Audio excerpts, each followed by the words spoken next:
शन्नो मित्रशं वरुणः शन्नो भवद्वर्यमा शन्न इन्द्रो बृहस्पतिः शन्नो विष्णुरुरुक्रमः नमो ब्रह्मणे नमस्ते वायो त्वमेव प्रत्यक्षं ब्रह्मासि त्वमेव प्रत्यक्षं ब्रह्म वदिष्यामि ऋतं वदिष्यामि सत्यं वदिष्यामि तन्मामवतु तद्वक्तारमवतु अवतु माम् अवतु वक्तारम् ॐ शान्ति शान्ति शान्तिः.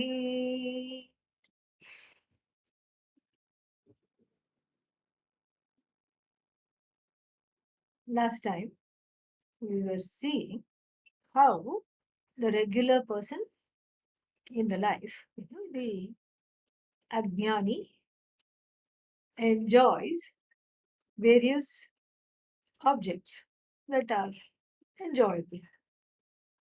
Kramena. So certain conditions were talked about. We saw those in detail last time. Kramena, one by one. Pariyayena means sequentially, one by one.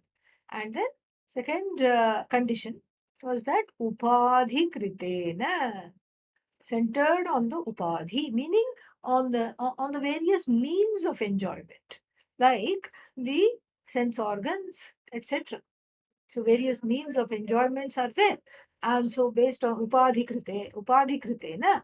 So because of being part of this upadhi and having this upadhi, etc. Upadhi means this body-mind complex. So it's based on the mood. Mood also comes in, the sense organs also come in. So that was the second condition of enjoyment. And then the third condition of enjoyment was the chakshuradikarana dwarena. So here the jnanendriyas are pointed out specifically. So first the upadhi is pointed out generally as a way of as what is needed to enjoy, because if you don't have a body, if you are disembodied, how are you going to enjoy? So that's a very big problem, because there are no hands, no legs, you can't go here, you can't go there, you can't enjoy anything. And so therefore, so the first condition, so pariyayena, one by one, upadhikritena, because of be having a body mind sense complex, chakshuradhikarana dwara, chakshuradhikarana nimittena. So the chakshu and all are nimittam for which enjoyment, that is what is being talked about here, that the chakshu, shrotram, etc. Because of this, they are the eyes, ears, etc. have to be there.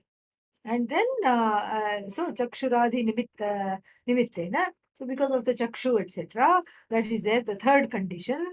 And the fourth condition was the upadhi kritena chakshuradi nimitta dvarena. And then there was samsarikena. How can we forget that? I almost forgot the main one. Samsarikena, meaning there is antavatvam. So samsarika means, that which is born of samsara. Kutsitarte kap pratyaya. The samsarika, it is that ka is in a way it's both diminutive, and it is also what is that called? It's also like a trolling, like a sarcastic, ironic. There is the use of this kap pratyaya is very, very interesting. How like see, we find this in the everyday language also. Balaha means what? Child, boy. So balakaha. So you have put that ka there, and here it's a term of endearment and diminutive, like small boy. You want to emphasize that smallness. And then, same thing, we find this everywhere. Deepakaha. Deepa means light. Deepakaha, small light. And then if you feminize it, it becomes Deepika. Deepika, same ka. So that ka, there is a statement there. kutsitarte arthe kap pratyaya. So whenever that kap pratyaya comes, it's very interesting to look at the context in which this suffix is used. And here, samsarikena means in the form of being a samsari. Samsari means attacked on all sides, or feeling attacked on all sides, I should say, rather not really attacked, but feeling attacked on all sides, feeling trapped. And then even through the enjoyment, one keeps on complaining. So complainingly one enjoys, querulously one enjoys, means this is a samsari. So you eat a little bit, yeah, it's nice, oh, isn't this restaurant wonderful? Isn't it great? Look at this dish. Taste it. It's fantastic. Yeah, but what does it go with? Kind of, it needs something else. Maybe it needs, a sauce or something like that. No, it's eaten just like this. Well, yeah, it's okay. Yeah, actually, it's nice. Not that great. So it's just all these kinds of these kinds of mixed in with complaints. So that is what is called samsarika enjoyment.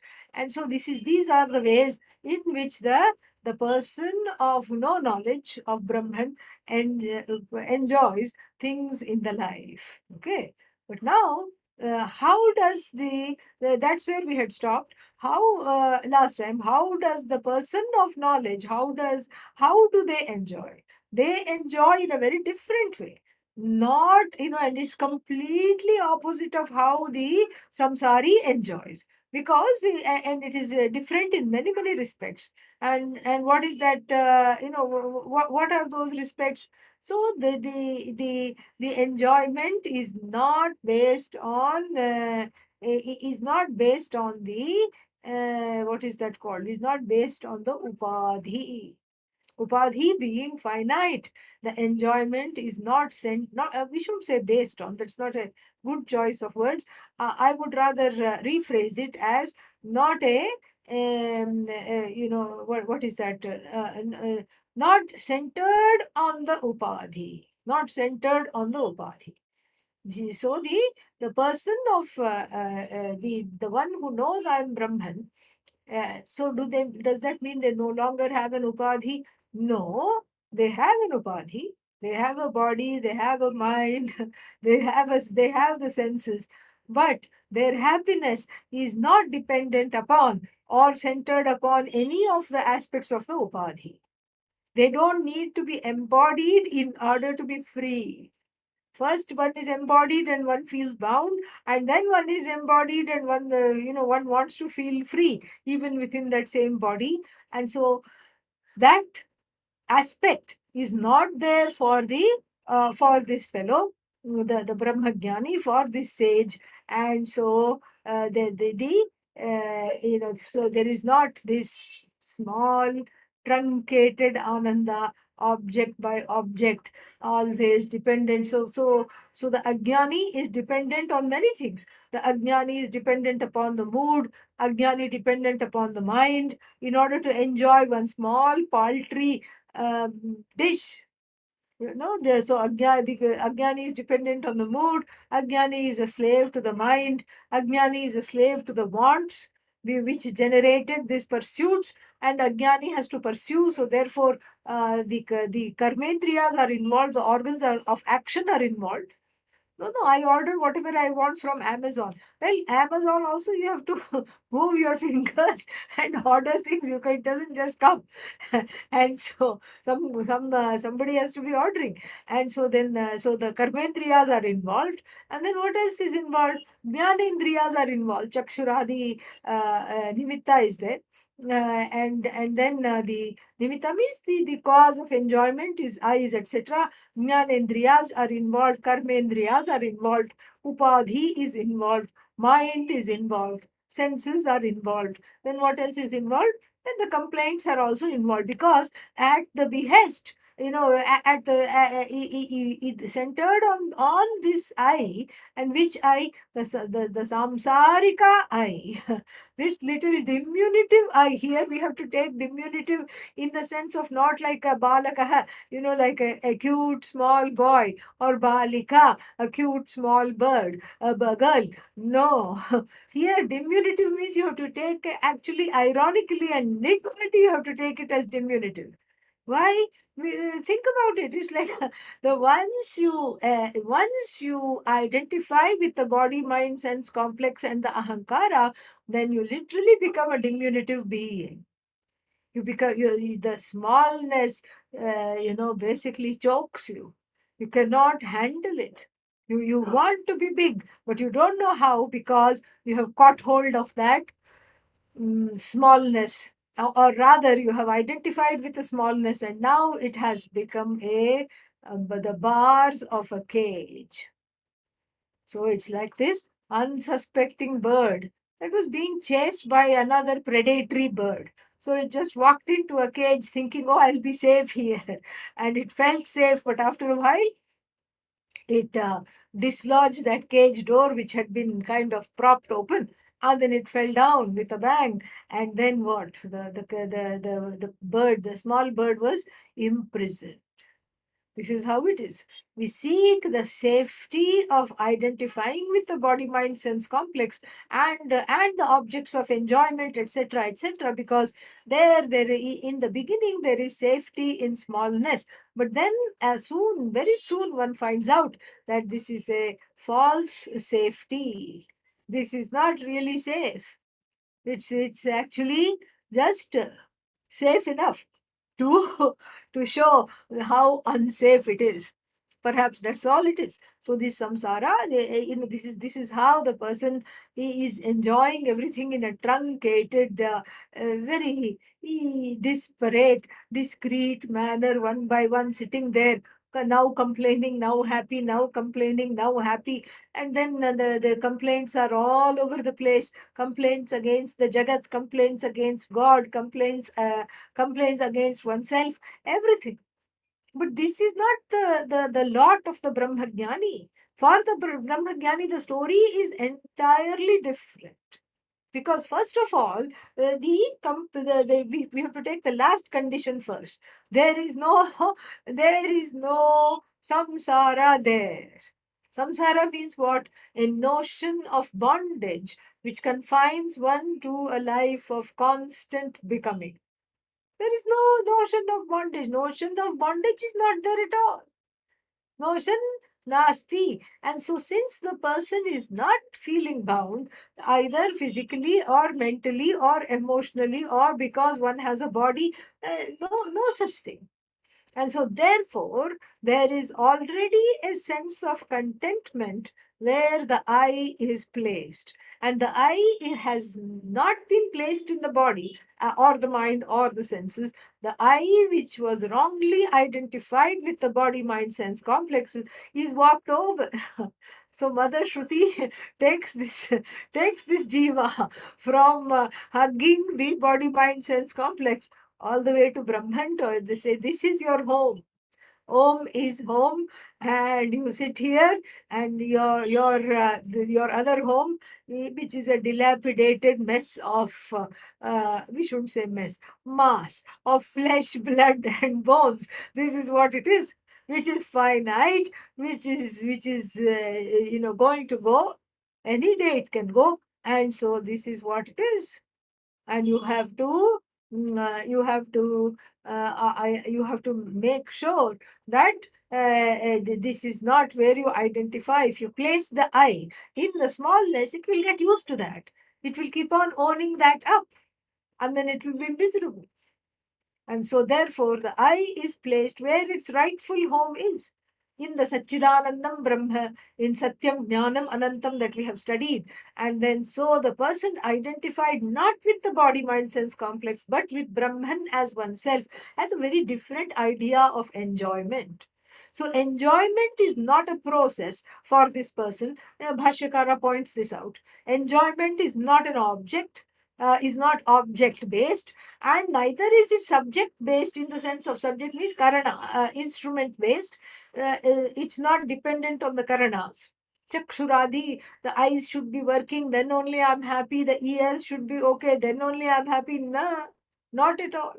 So even in the dilapidated body, the non-functioning eyes, the non-functioning ears, etc.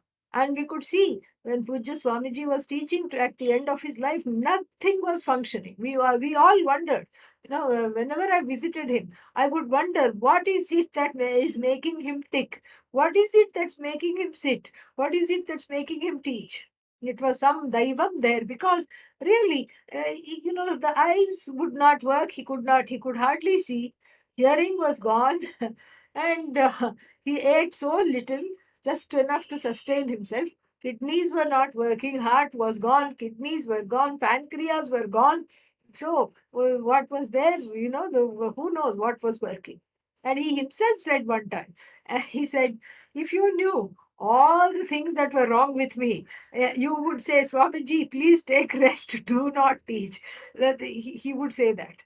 And but still, when he start, even though he would be, his face would be contorted in pain before coming to class, as soon as he came and sat there, and then the prayer was said, Shanno Mitrasham Varunah, something was said, Sahana Bhavatu was chanted, and then immediately it just took over. The knowledge took over everything. There was a certain, there was a clear overriding, how nothing was working, but still everything is, everything is okay. Even though nothing is working, everything is okay. Even though the body is defying time, it should have gone long time ago, but it is still here. Amazing. Every day is great grace. Every day is glorious. Live it up to the hilt. It's wonderful. And so here, this is what, so the body is, you are not the sum total of this body mind sense complex. The one who has understood this particular fact, is freed of this, one by one enjoyment of one object after the other, because one finds oneself enjoyable. Listen to this carefully. One finds oneself enjoyable, one.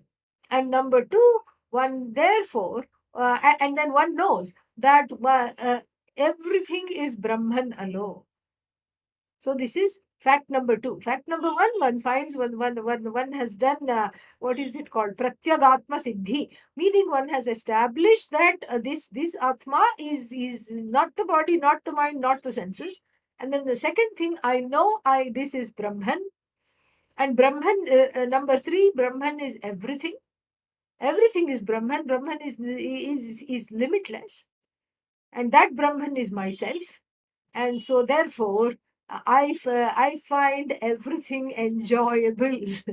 Regardless of what it is, I find it enjoyable. Oh, how can you say that? Is the pain also enjoyable? Maybe not enjoyable in the same way that one thinks of enjoyment in the regular way.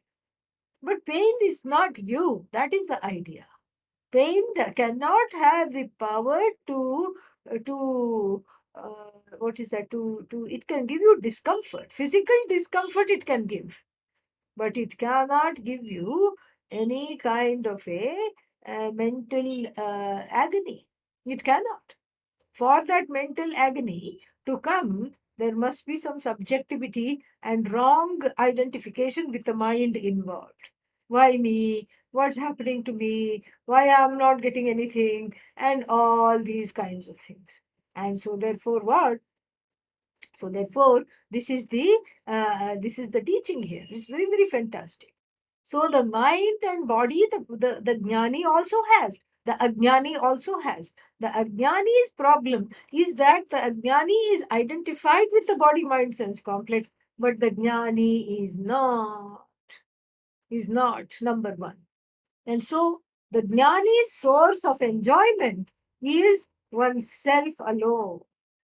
And so there is great contentment because everything is me. So what are you going to pursue? Nothing to pursue. Everything is myself alone. There is nothing to pursue. at all. Absolutely nothing to pursue. And so if there is nothing to pursue, then then what is there to do? Nothing to do. Oh, nothing to do means I'll sit in one place and become lazy. Not necessarily. There are things as though to do because there is an as though universe, which again one finds very enjoyable because you see you see the insanity. You finally get to see the insanity. It's like sitting in a busy train station, Grand Central Station in New York, or a busy airport in again in New York or Atlanta or some place like that, very busy airport. You sit there and you just watch the people, and you will see it's just. And if you're able to be in the place of the watcher, you just wonder, where is everybody coming? Where is everybody going? And what is it that they want to accomplish? It's very interesting. So the whole world can go around me, and I am in the center of it all, and I am in the eye of the hurricane called samsara, called the jagat, and that being in the center of the eye of the hurricane, we are told by meteorologists that it is the safest and the calmest place to be. There is hardly any wind, and it's just a kind of a stillness. And that stillness is me, so I find everything enjoyable. Whatever I contact is enjoyable. Whatever I do not contact is also enjoyable. Whatever I have contacted in the past is enjoyable. Whatever I'm going to contact in the future is enjoyable. And even if I do not contact anything, that is also enjoyable.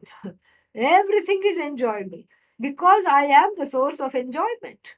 This is the difference. This is why the jnani's enjoyment is not based on some kind of a what is that? Some kind of a uh, nimitta. Nimitta means karanas, reasons. There is no papa punya involved. When the jnani has punya, then enjoyment will come. When some kind of a yoga, there is a yoga, that one can be born with Gajakesari yoga, saffron elephant yoga, and in astrology. And so there, it gives lot of wealth and a king like existence. One is royalty. I mean, if you analyze the horoscopes of Queen Elizabeth and all these other people in the royal family, especially Queen Elizabeth, what a life she's had. If you analyze the horoscope, such kinds of yogas will be there. And so one would think, okay, if this yoga is there in my horoscope, that means punya. Horoscope is just showing the punyas. That's all. And so if this yoga is there, then I'm okay. And no, not at all. So the enjoyment doesn't depend on yoga and sipping tea out of fine gilded bone china cups, and as we see in the movies and all these things. It doesn't depend on any of those things. The enjoyment is you. So when we grade the enjoyment, then we are actually talking about the focus on dharma and karma. And karma means dharma only. Dharma means papa punya. We are talking about punya vishesha, number one. And then we are also talking about karanas, various means of enjoyment. So those who have subtle means of enjoyment enjoy subtle things in a better way.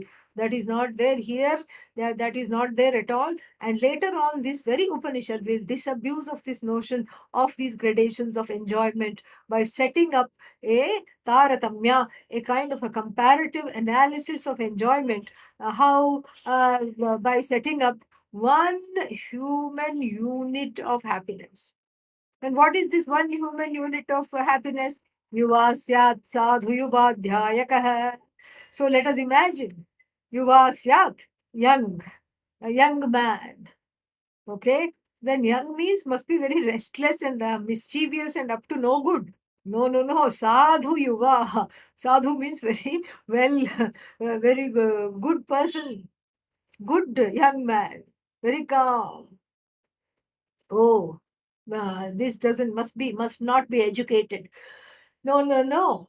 Very well educated. Adhyayakah, ashishtaha, ashishtaha, well studied.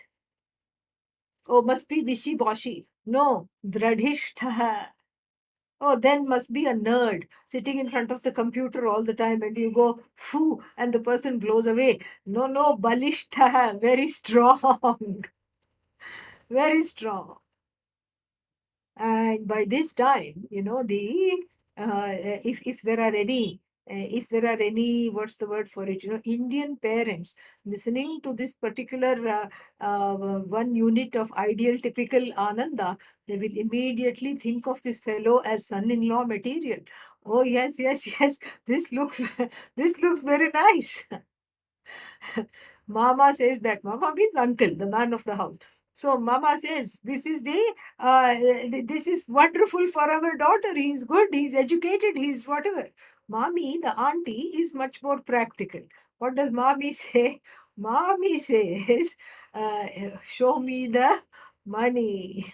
Show me the money. Where is his bank account? Our daughter is not going to eat his goodness. We need to have enough means. And then the and then the last quality of this young man is dropped. What is the last quality? All the resources and the wealth of the whole world, let us say, it belongs to him. It belongs to him. And now mommy is also bowled over. And then she says, no need for horoscope matching. And let's just get them married. And so this is one unit of human happiness. And if one is wondering why a man, because it is a patriarchal culture, it always has been. Men have a better time, and they don't have to, they have a feeling, they are much better addressed and much better respected. That's why the Upanishad has chosen a young man. This is one unit of human happiness. Even attaining this, are you happy? No. Te ye shatam manusha nandaha. You multiply this one unit of human happiness into 100. Then that becomes one unit of happiness of a musical lower rung celestial. These lower rung celestials called Manushya Gandharvas, Yakshas, Kinnaras, etc. These are all these, they just sit and sing all the time. And they keep on singing, or they keep on playing some celestial instruments all the time. That's how they spend their time. Day and night they are doing that.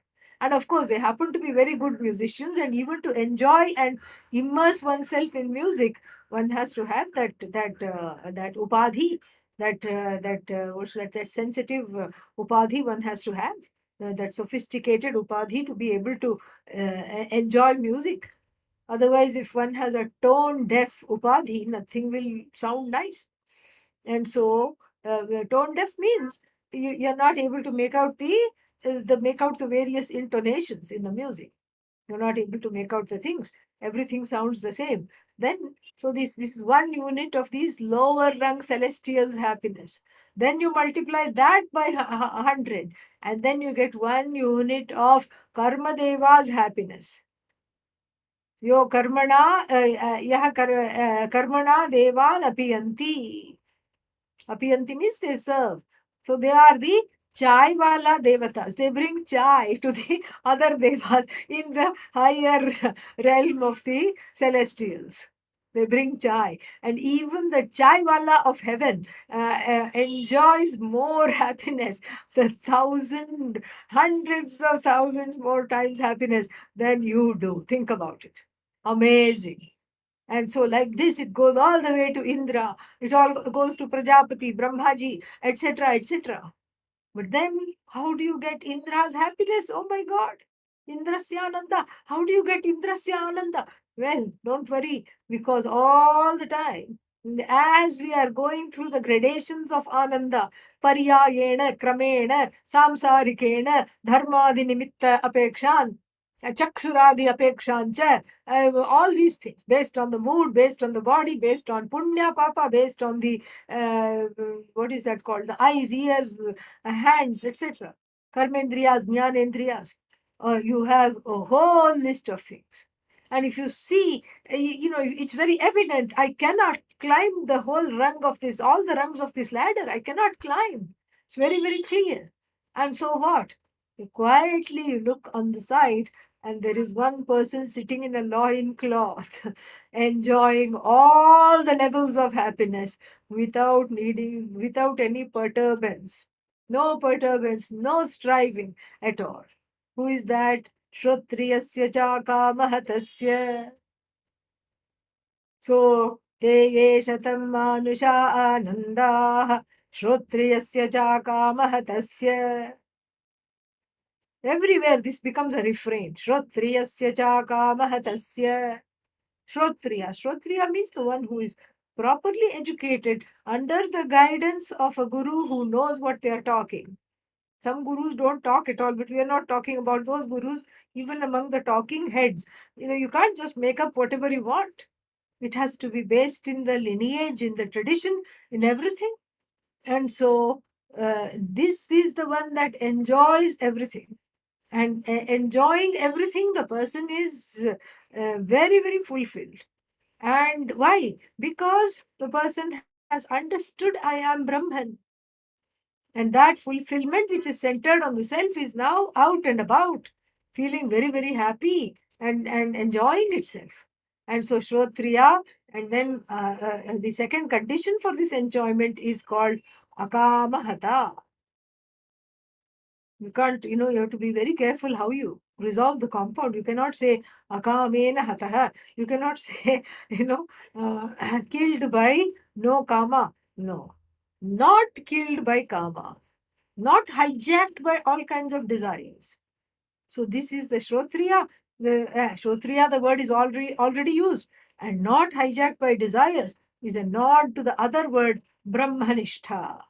Only desire is to be one is to understand and enjoy and be in the glory of oneself as Brahman. That is the only desire. All the desires, ihaiva sarve praviliyante kamaha. Same, Upanishad is going to tell. It is this point of this understanding where all the desires commit suicide en masse, like these creatures called lemmings. See, there are these small, tiny creatures. I think they must be mythical. I don't know if they're real. So they're called lemmings. And then they keep, so one of them falls down and dies, another one also dies, another one also dies. So they commit mass suicide, some kind of a myth. And then the desires are like these lemmings, and so one of them dies, otherwise all of them commit suicide while doing namaskar to the brahmagnani's feet. So they all go away. Why? Because the gnani has understood himself as the truth of everything. So there is no cut and parceled out enjoyment. There is no enjoyment one by one, because the whole thing is enjoyable. There is nothing more to say, there is nothing more to do. So these kinds of conditions are not there. And since the conditions are not there, then what happens for Brahmanaha anantyam praptam. So then Brahman has now been understood or established as free of any kind of a um, any kind of a inhibition, any kind of a limitation. And so this kind of a Brahmagnani is called Vipaschit. Vipaschit, wonderful word. Vipaschit, the seer. Literally, it means seer. So this kind of a gnani is called Vipaschit. And so this Vipaschit, what does the Vipaschit do? The Vipaschit here, that is the Shastra word, and the Shastra word is converted to Medhavi Vipaschita, because this is how it goes, Uh, Sarvan Kaman Sahashnute Brahmana Saha Brahmana Vipaschita. So this Vipaschit is this individual who was previously a samsari, not understanding the truth of oneself, but now has become Vipaschit. Medhavi. Medhavi, very beautiful word. The one who has the proper orientation and buddhi. And who is this Medhavi? Sarvagnyah. So many synonyms are given. Sarvagnyah, know, all knowing. All knowing only because one is Brahman.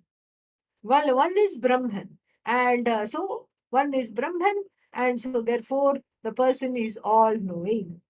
And all knowing because Brahman is everything. And if one knows I am Brahman, one is all knowing. So this is not about knowing Chinese, Japanese, all the languages at once. It is just about being all knowing in general, just as Brahman. Tadhi, Bhashyakara says, Vaipaschityam yat sarvajnatvam. That's why he explains. He says, why did I use the word sarvagnya? Because this Vaipaschityam means this sakshita, sarva sakshi bhutah, vidwan. So this Medhavi, the vidwan, the one who is a knowledgeable person, is sarva sakshi bhutam. He's the witness, she is the witness of everything, and therefore all knowing. So Vaipaschityam, the status of being a vipaschit, is what? Is sarvajnatvam alone. And tena sarvajna swarupena brahmana ashnute iti. So tena sarvajnena swarupena. So in this form of being one with everything, the person finds everything enjoyable. Doesn't have to move a finger in order to be in a good mood, doesn't have to get a desire fulfilled in order to be in a good mood, doesn't have to strive to be something other than one is in order to enjoy something. No striving. Why? Because one is already fulfilled, and even the ajnani is a fulfilled person, but the ajnani doesn't know I am fulfilled. That is the main difference. The main difference is the jnani already knows, and so therefore this is so therefore and this is very nicely this Brahma Jnanam, the person, the Brahma Jnani is very nicely described in the Bhagavad Gita also. Tad buddhayah, what is that verse? I forgot. Yeah. Tad buddhaya tadatmanah tannishtaha tatparayanaha gachanti apunaravrittim jnana nirdhuta kalmashaha. Very important verse and very nice. So tat buddhayah. Tat buddhayah means tasmin eva brahmatmani buddhihi yesham te. Tat buddhayah. So the people whose buddhi, whose thoughts, whose thinking, whose buddhi is all in Brahman alone. And in that Brahman alone, meaning they are completely immersed in this knowledge. They are living this knowledge. There is no gap between the knower and the known, because that which is known is the truth of the knower. And then so tad buddhaya, and then those who know Brahmatma like this, they, and then tasmin eva buddhihi iti. So tad buddhaya, tadatmanah, tasmin eva atma. Tadatmanah means that the I-ness is that the I-ness is located as it were only in Brahman. The one is totally identified with Brahman. Tadatmanah. Because they are tadatmanah, they are tadbuddhayah. So this because they have understood that I am Brahman, that's why this Brahma buddhi is there. And then tannishtha. Nishtha means the commitment. Tat parayanaha. The goal is the parayana means the goal. So the goal is also there. And what is to be achieved is already themselves alone. There is no loka, and there is no other nothing other than oneself to gain, and one has already been gained.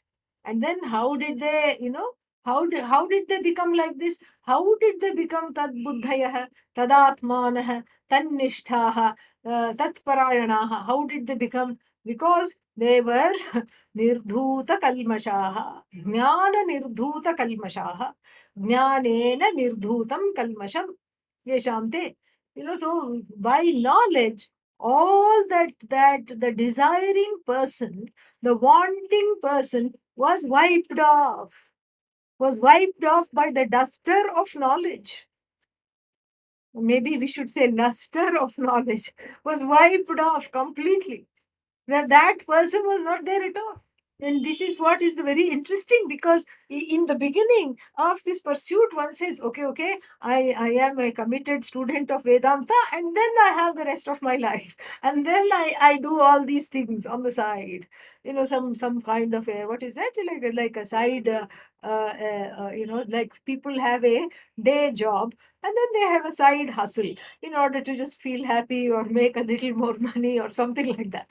And so, yes, I'm a committed student. Now, Vedanta is my day job, and then I have a side hustle of the rest of my life. And here, that is all gone.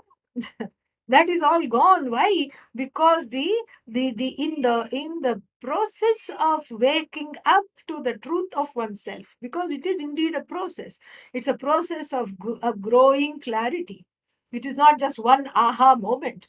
It is a growing clarity. It grows on you. And then as everything is dropped, there is more and more and more clarity. And as the clarity is dawning more and more, all the things get dropped. So this nirdhuta kalmasha means complaints, fears, tears, all kinds of pains and sorrows, and all kinds of incompleteness. All that is just wiped away by this is burnt away by the knowledge. Jnanagni bhasmasat kurute. So the fire of knowledge has burnt away the impurities. Like when you put the ore in the foundry. In the foundry, you put the ore, and then then what happens? Then you smelt this ore, and then it's heated at a very, very, very high temperature. All the impurities, the rocks and the pieces of impurities go away, leaving molten gold. This is exactly what the jiva is. And so the foundry is perhaps the Gurukula, where the heat is turned on, and one has to lead a disciplined life and commit oneself to the knowledge. The heat itself, the fire itself, is the knowledge, and the person is the ore. Or less here, rudderless, or less ore, and and so this person comes and then is heated to the optimal temperature, where one is one with everything. Heated means in a life of discipline, karma yoga, all this comes in. And then jnana nirdhuta kalmashaha. So this the kalmasha means desire. Hijacked by all these kinds of binding desire, there is so much freedom. There is so much freedom. And that freedom means that one is not having useless thoughts at all times. And so in a way, one is always in a state of a almost a samadhi like place without needing to go into a trance. It is not exactly a samadhi, but it is a situation. It can be best described as, like, you're not really, there is no urgency for anything, even at the level of thought. There is no urgency, there is nothing to be accomplished, there is no mm, push to do this or that or anything like that. And so there's no push to even think. And then so it is not like a permanently vegetative state or a dull mind which has no thoughts. It shouldn't be assumed. It's not a dull mind without thoughts. It's a mind which has a say over the thoughts. The very big difference. A mind that is in full possession of the how the thoughts unfold and how the thoughts unroll like a carpet. The mind knows, and the mind has a what should I say, sustained release of the thoughts as and when needed. There are two kinds of pills. Certain pills you take immediate effect, and then certain other pills you take, like especially in pain pills, they have sustained release. They'll put an SR on it. Means that over time, over the course of 12 hours, slowly it will keep on keeping you pain free or symptom free for that matter. For that matter. So here, this is like a sustained release. It's not just immediate. It's like all the time. All the kalmashas are gone. The desiring person has died, even without knowing it. It's not just that the desires have died, because you see, you can suppress the desires. You can say, okay, I can have mind over matter. What is mind over matter?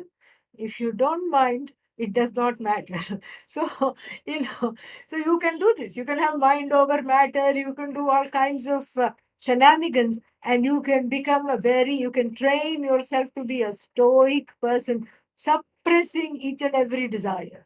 You can train yourself. But where does that lead you? Nowhere does that lead you. Nowhere does that lead you at all. Why? Because the desires are suppressed. And of course, they'll come back like a volcano with a vengeance. But that's not all. The desire, even if they don't come back, the desiring person is intact. That is the idea. Therefore, this desire killing or desire control doesn't work. You can control the desire, let us say. It's not possible to even control the desire, but let us say you can't control the desire and somehow you have managed to control the desires. But then what are you going to do with a desiring person who is actually a very controlling person? How are you going to control the controlling person who is bereft of desires? Very, very difficult, impossible. And so, really, it's not, if you go to some kind of a, I don't know, positivity workshop or something like that, maybe the desires are taken care of, but then they are just temporary, they will come back. Like it's like putting some spray to kill the weed. But the weed outsmarts you because it's the second generation weed comes back after 2 months. Tada, I'm here. Same thing with the desiring person and the desires themselves. And so it's not enough to knock off the desires.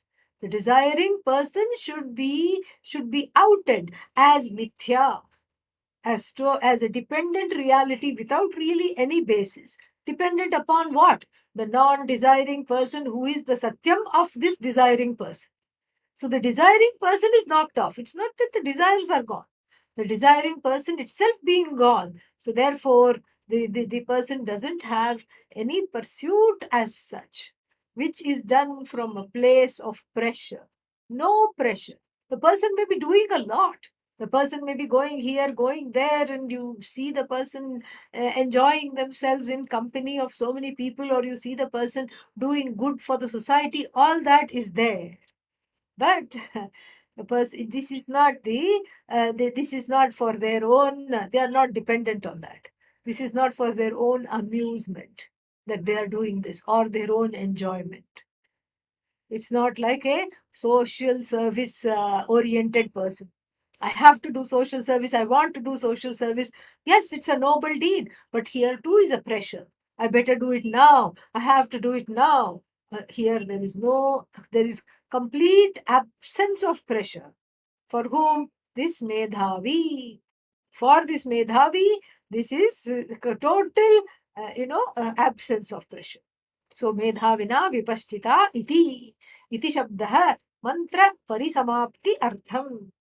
Mantra parisamapti artham doesn't mean that the Upanishad is ending, but the Upanishad had quoted a Rik mantra. Tadeshabhyukta, that's where it starts. Brahmavida apnoti param tadeshabhyukta.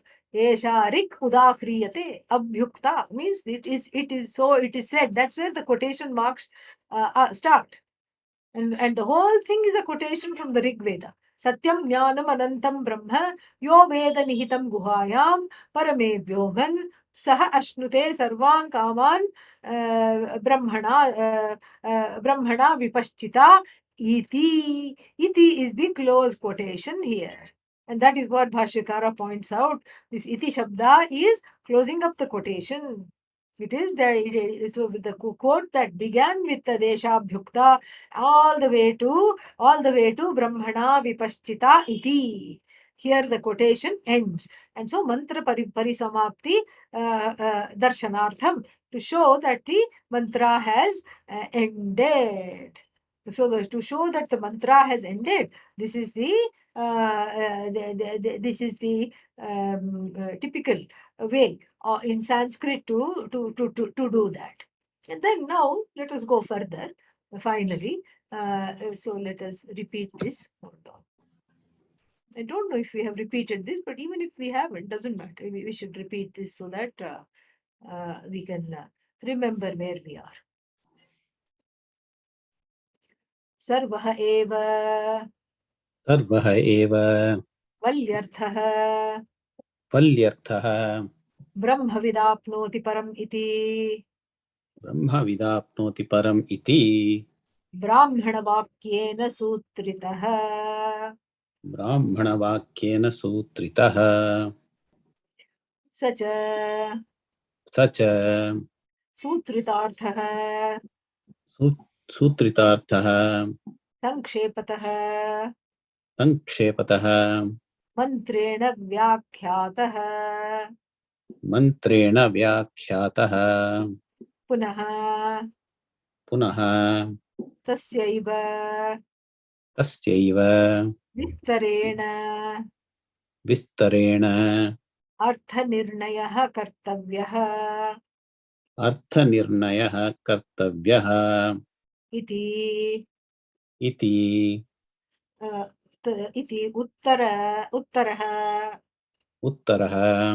तद्वृत्तिस्थानीयः तद्वृत्तिस्थानीयः ग्रन्थः ग्रन्थः आरभ्यते आरभ्यते तस्माद्वा एतस्मादित्यादि तस्माद्वा एतस्मात् इत्यादिः yeah, correct. So this is he gives a very nice segue, beautiful segue. It is just very well done.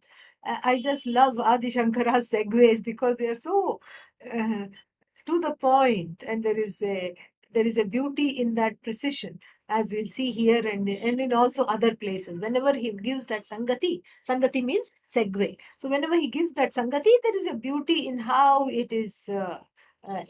How beautifully he connects it. There is some swarasya there. Let us see. Sarvaha eva valyartha. Valli means wine. And so not the wine you drink, okay? Not that which starts with W. It is wine, okay? And you may argue the wine comes from the vine, but that's not where we are going right now. So here wine, any wine, it's not grape wine, it is any wine. Creeper. Valli means creeper. That's a better word. So creeper. So creeper, why is it called this? So the creeper each chapter is called Valli, a creeper. Why is it creeper? Because the creeper grows even when you're not looking at it. So here, may the understanding also, our understanding also grow with each Valli. That is the blessing and the hope that the Upanishad gives here. And so, Sarvaha eva Valyarthaha, the entire meaning of the meaning of the entire chapter was submitted in a precise form in this particular section we have studied, which is what Brahma Vidapnoti Param iti Brahmana Vakyena. Brahmana Vakya, don't say, okay, Brahmana Vakya, Kshatriya Vakya. No. Brahmana Vakya means the prose portion of the Upanishad. It has nothing to do with the various gradations or whatever Brahmana, Kshatriya, etc. It is or nor does it have anything to do with Brahman. Brahmana Vakya means the prose portion, because the Upanishads generally are divided into Mantropanishad and Brahmanopanishad. This is a Brahmana Upanishad because it may have certain, meters in certain places, but it is more or less prosaic. It is more or less prosaic, okay? And so it may have meters, etc., in some other places, but generally it is prosaic. Now, this one is like the Mundakopanishad that we are studying, that is Mantropanishad. It is poetic. It is not just prosaic. So that is Mantropanishad. This is called Brahmana Upanishad. So Brahmana Vakyena means by these prose words, Brahmavit apnoti param. Just that one expression. Om Brahmavida apnoti param. Just that little phrase. Uh, Bhashyakara argues that it contains the kernels of wisdom, which is in the entire chapter in a seed form. Bijabhutaha. So Bijabhutaha. Bijabhuta Rupena Sutritah. So it is tightly wound up. It reminds me of that. What is that called? Somebody one time gave me one small little. It looked like some kind of a um, you pick up, like a bee, like a small nettle or something like that. You pick up like a burr which attaches to the clothes like a small thing. So I said, "What is this?" "No, no, it's a surprise. Please put it in hot water. Please let me put it in hot water and show you." I said, "Okay." And so they put it in the middle of the cup and then put the hot water. And very soon it blossomed, blossomed. It was some kind of a tea. It was in a small little seed form. And then there is some expertise involved, I believe. They tie it up nicely with or they glue it together somehow with just some natural gum, and then they sell it like a little ball. And then one of those balls you just put it in the bottom of the cup and fill the cup with hot water, and then slowly it opens. There are colors, there are shapes. It's just amazing. And so like this, the sentence Brahma vidapnoti param is like that fancy tea in a kernel form before it flowers and blossoms into the whole chapter. Iti Brahmana Vakyena Sutritah. Such a Sutritarthah Sankshepatah Mantrena Vyakhyaatah. And so this kernel form was further elaborated, slightly more elaborated with the help of that quotation. What was the quotation? Satyam Jnanamanantam Brahma, etc., etc., etc., all the way to Vipaschita. Brahmana Vipaschita. Through that quotation, a little more of what Brahman is, has been delineated. Vyakhyatah has been unfolded, has been expounded.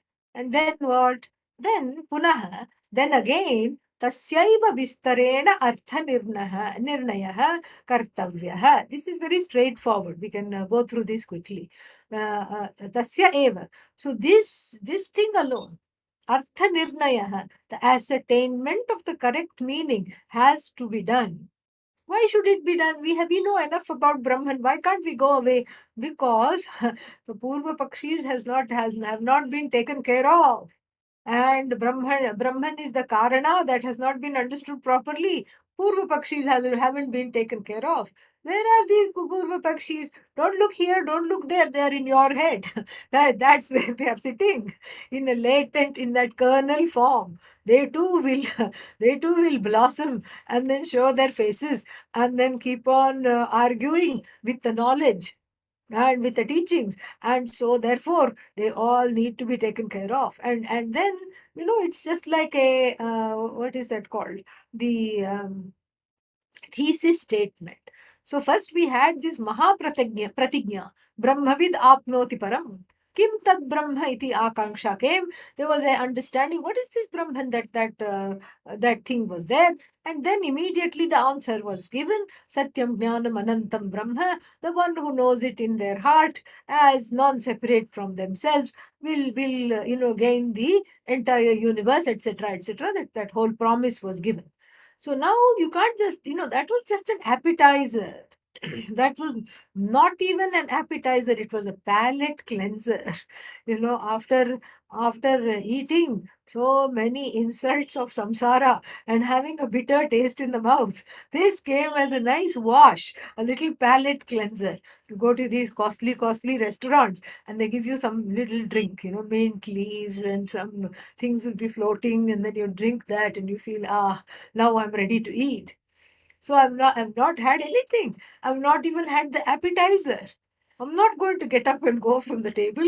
This is supposed to be a wonderful meal, and so we are going to have it. We are going to enjoy all of it, because many things need to be explained, and artha and the ascertainment of the correct meaning has to be done. And this ascertainment is important because, especially if one knows Sanskrit and one reads something, some idea will come. Brahmavid. Apnoti param. Param is Bhagavan. So sits in front of Bhagavan. So Brahmalokam gacchati. This is many people's interpretation.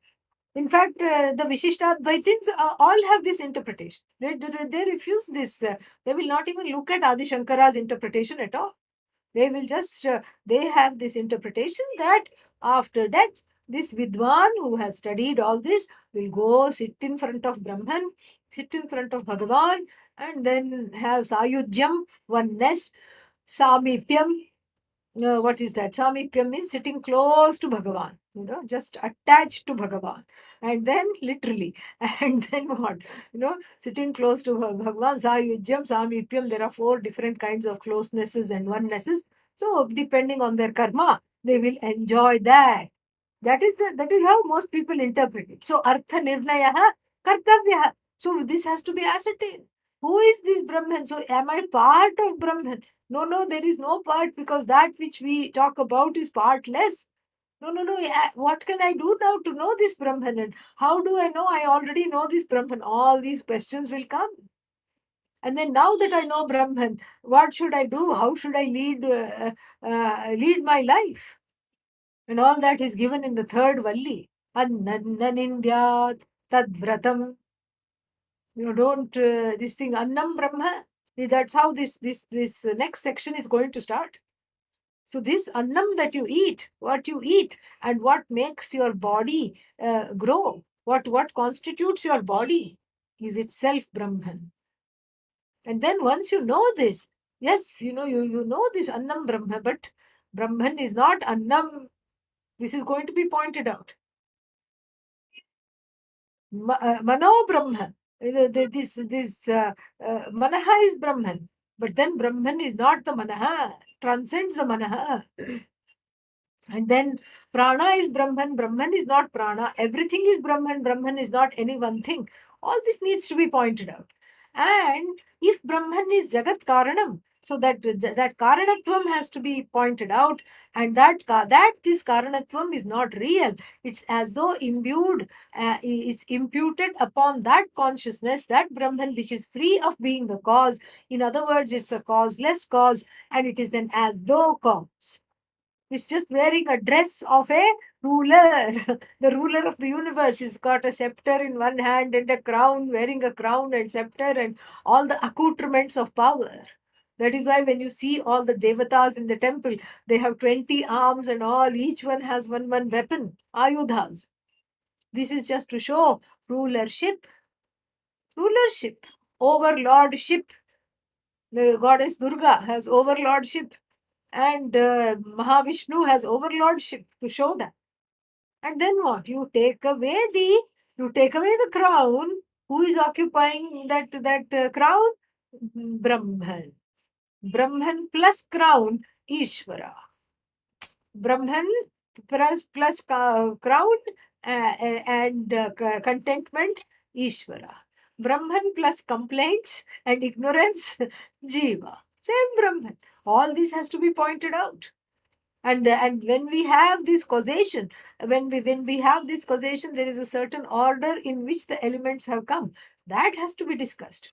And after discussing the elements, where is the human being? Is the human being also a creation? No. This is very important to know. This is in defiance to many, against many, it stands in the face of many theologies, where they say we are all creatures of God. God created us. We don't say that. God did not create the jiva. Jiva is God. God created the shell for the jiva. Whether you're talking of shellfish or crab or tortoise or even this upadhi, yes, whatever you're talking about, it is the nama rupa is created, but then God has Ishvara has inhabited that, and all that has to be discussed. We haven't even scratched the surface, my dears. We have not even scratched the surface yet. And so Adi Shankara says, put on your seat belt. We are taking off. We are just ready to go now, and don't go away. Don't, and it is a kind of a what should I say, shrotra prarochanartham. It is to keep us glued in our seats.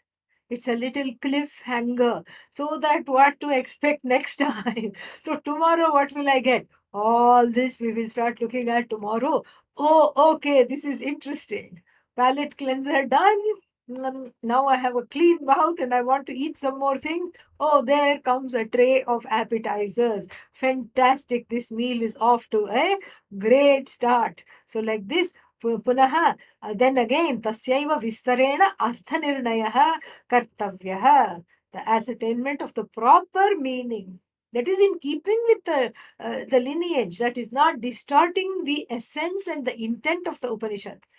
And so for this iti, for this reason, iti here means in this manner, for this reason, uttaraha grantha arabhyate. Uttaraha grantha means doesn't mean northern facing grantha.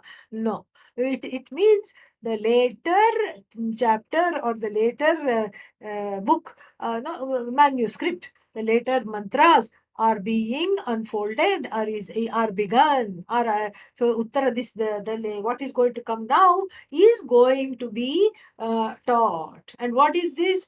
Tad vrittisthaniya grantha. So the grantha has a the grantha means manuscript, the Upanishad. Tad vrittisthaniya is the adjectival to grantha. Very interesting word.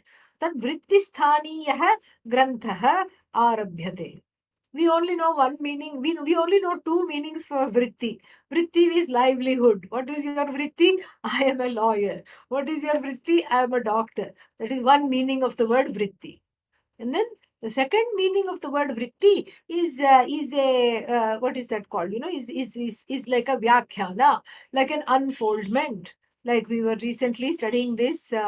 What is that called? Vakya vritti, the unfoldment of the Mahavakya. So, like this, we were looking at that. And so, this is the, these are the meanings of the vritti. That's all we know when we talk about vritti. We don't know anything else. But here, vritti sthaniya means here is vritti is brahma vritti, brahmakara vritti, that which is that which is the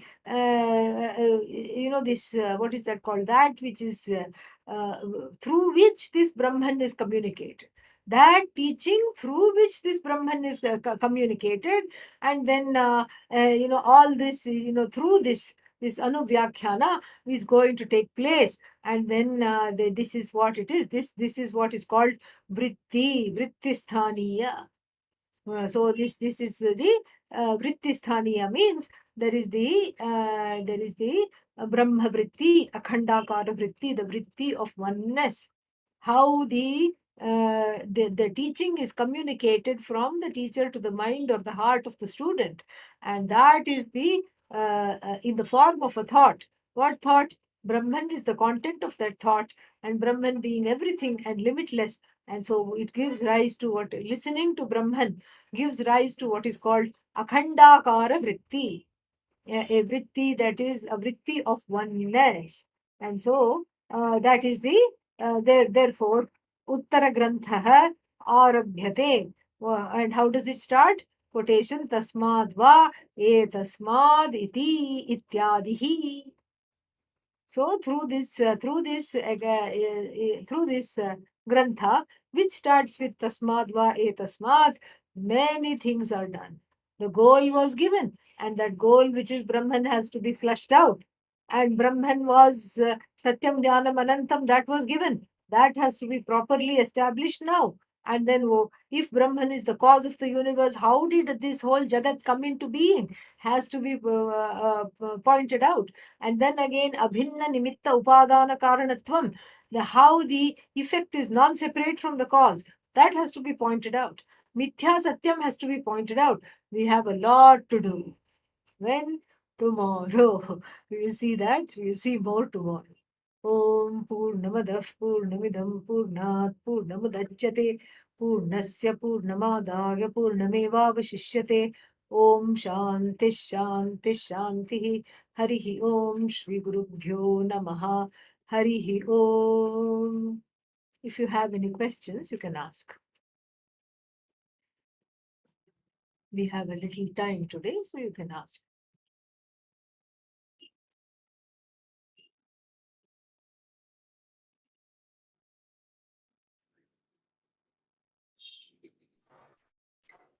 Swamini, one small observation. This is Yeah. Praveen. Yes, I understood. Tell me. So, Taittiriya Upanishad is in Yajurveda. Get Brick Mantra Yajurveda. You went in and out. Say that again. Taittiriya Upanishad comes in Yajurveda, right? So, why are we Yes. seeing Brick Mantra in Yajurveda? It is quoting. Where else will Upanishad quote? Upanishad is not going to quote you or me. It's going to quote another Upanishad. Yeah. They're having fun with each other. It is quoting the Rig Veda. Thanks. Yeah. That's how it is. Any other questions? Okay. We'll see tomorrow. Sanskrit class is there. And so those of you who are taking that can wait here itself.